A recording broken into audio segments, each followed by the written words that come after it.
বড় মাছ এরকম ছোট ছোট পিস করে আজকে রান্না করব। এই রান্নাটা কিন্তু দারুণ মজা হয়। রান্না করার আগে এখানে আমি 1 চামচের মতো লবণ দিয়ে মাখিয়ে রেখে দিব মাছগুলো 5 মিনিটের মতো। 5 মিনিট পরে মাছগুলোকে আবারও একটু মাখিয়ে নিব। এখন পরিষ্কার পানি দিয়ে ভালোভাবে ধুয়ে তুলে নিব মাছগুলো। এতে করে মাছ রান্না করলে মাছের যে একটা আইস্টা গন্ধ থাকে সেটা চলে যাবে এবং রান্নার পরে টেস্ট ভালো আসবে। এই তো রান্না চলে আসলাম। এখানে কড়াইতে গরম তেল দিয়ে পেঁয়াজ কুচি দিয়ে দিয়েছি। পেঁয়াজগুলো হালকা বাদামি হয়ে গেলে 1 চামচ রসুন 1 চামচ পেঁয়াজ বাটা দিয়ে দিয়েছি। এখন মশলাটা একটু নেড়েচেড়ে ভেজে নিচ্ছি তেলের উপরে।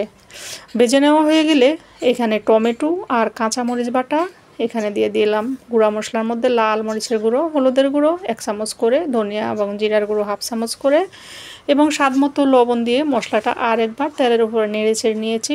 এখন 1/2 কাপের মতো পানি দিয়ে মশলাটাকে ঢাকনা দিয়ে ডেকে কষাতে দিব।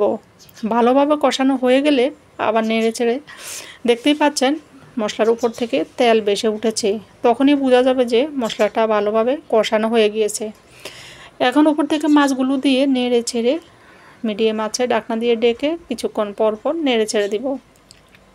কষানো হয়ে গেলে এখানে আবারও আমি 1/2 কাপ পানি দিয়ে দিয়েছি।